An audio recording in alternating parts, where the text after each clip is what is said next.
अस्सलामु अलैकुम वरहमतुल्लाहि वबरकातुहू। रब्बि इश्रह ली सदरी वयस्सिर ली अमरी वहलुल उक़दतम मिन लिसानी यफ़क़हू क़ौली। रब्बि ज़िदनी इल्मन कसीरन नाफ़िआ। हस्बुनल्लाहु व निअमल वकील, निअमल मौला व निअमन नसीर। जैसा कि अब सबको मालूम है कि अल्हम्दुलिल्लाह हम नूरानी क़ायदे में तख्ती नंबर 1 मुफस्सलन पढ़ने के बाद अब तख्ती नंबर 2 पढ़ रहे हैं। तख्ती नंबर 2 की पहली क्लास में हमने ये समझा था कि तख्ती नंबर 2 के 2 बड़े मक़ासद हैं।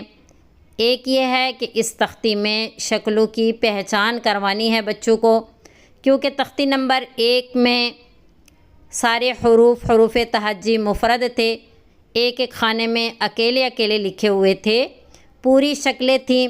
लेकिन तख्ती नंबर 2 में 2-3 हरूफ मिला करके मुरक्कब लिखे हुए हैं। तो यहाँ हरूफ की आधी आधी शक्लें हैं, किसी हरफ की इब्तदाई, किसी की दरमियानी, किसी की आखिरी शक्ल जो है वो तब्दील है। तो यहाँ एक तो हरूफ तरतीब से नहीं है, दूसरा आदि शक्लें हैं। तो इसमें बच्चों को अच्छी तरह शक्लों की पहचान करवानी है। दूसरी बात कि जितने क़वायद हमने हरूफ तहज्जी से मुताल्लिक़ तख्ती नंबर 1 में पढ़े हैं, वो सारे क़वायद तख्ती नंबर 2 में उसी तरह जारी करने हैं कि मोटे हरूफ को मोटा, बारीक हरूफ को बारीक अदा करना है, और जो सीटी वाले हरूफ हैं उनको सीटी वाली आवाज़ के साथ, और जो नरम हरूफ हैं उनको नरम अदा करना है। बहरहाल आज हम इससे मुताल्लिक़ थोड़ी बात मज़ीद समझेंगे, फिर इंशाअल्लाह हम सबक पढ़ेंगे इसका। एक बात तो सारे हरूफ तहज्जी से मुताल्लिक़ ये बात समझनी है कि जो भी हरफ आप अदा करें उसमें 3 चीज़ों का ख़ास ख्याल करें। पहली, उसका तलफ़्फ़ुज़, अदायगी का तरीक़ा, जैसा कि हमने तख्ती नंबर 1 में भी समझा कि जैसा उर्दू में बे, ते, से पढ़ते हैं, तो इसके साथ इसका तलफ़्फ़ुज़ लिखा होता है हरफ के साथ। कि जैसे बा के साथ बा अलिफ़ लिखा हुआ है कि इसको बे नहीं बोलना, बा बोलना है। जैसे बाज़ लोग अदायगी में बा, ता, सा यूँ करके बोलते हैं, बिल्कुल साफ बा अलिफ़, जैसे बा अलिफ़ ज़बर बा पढ़ते हैं, इसी तरह इसको अदा करना है। इसी तरह काफ की अदायगी में कुछ लोग उसको बारीक अदा करने की कोशिश में कैफ पढ़ना शुरू कर देते हैं। कैफ, लाम, लाम नहीं, लाम अलिफ मीम, लाम, काफ, बा। तो बहरहाल हमने इसके तलफ़्फ़ुज़ का ख़याल करना है। दूसरी बात, उसके मखरज का ख़याल करना है कि हरूफ अदा कहाँ से हो रहा है। जैसा बा है, बा हमने इसका मखरज पढ़ा है कि होंठों के तर हिस्से से अदा होगा, तो हमने इसे होंठों के तर हिस्से से ही अदा करना है, बा, बा। और तीसरी चीज़ हरफ की सिफ़त है, सिफ़ात हैं। ये हम इंशाअल्लाह पढ़ेंगे कि किस हरफ में कौन कौन सी सिफ़ात पाई जा रही हैं और सिफ़ात क्या होता है। यहाँ थोड़ी सी बात समझते हैं कि सिफ़त कहते हैं हरफ की अदायगी के वक़्त किस कैफ़ियत से वो हरफ अदा हो रहा है, उस कैफ़ियत को उसकी सिफ़त कहते हैं। जैसा हमने पढ़ा कि खा मोटा पढ़ा जाएगा, तो ये मोटा पढ़ा जाना ये खा की सिफ़त है, ये कैफ़ियत है, उसकी सिफ़त है कि जब हम खा को अदा करेंगे तो पुर अदा करेंगे। उसकी अदायगी में उसकी कैफ़ियत ये होगी कि वो मोटा अदा किया जाएगा। तो ये किसी हरफ को पुर अदा करना, बारीक अदा करना, सख्ती से पढ़ना, नरमी से पढ़ना, सीटी वाली आवाज़ में पढ़ना, یہ سب جو ہے یہ حروف کی کیفیات یعنی ان حروف کی صفات ہیں۔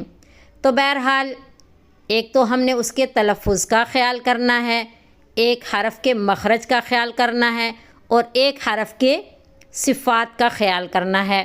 تو ہم تختی نمبر 2 کو پڑھتے ہیں۔ اعوذ باللہ من الشیطان الرجیم، بسم اللہ الرحمن الرحیم، الف لام الف لام الف با الف لام الف لام لام الف لام حا۔ اب لام 3 حرفی ہے، حا 2 حرفی ہے۔ لام کو ہم زیادہ لمبا کریں گے اور حا کو ہم کم لمبا کریں گے۔ لام حا لام الف با لام با کاف کاف کاف با کاف با کاف الف کاف الف۔ ساتھ ساتھ آپ دیکھ رہے ہیں کہ لائن نمبر 1 میں الف ہے جو مفرد لکھا ہوا ہے، اور پھر پوری لائن میں الف کی مشق ہو رہی ہے کہ دوسرے حرف کے ساتھ ملا کے لکھا ہوا ہے۔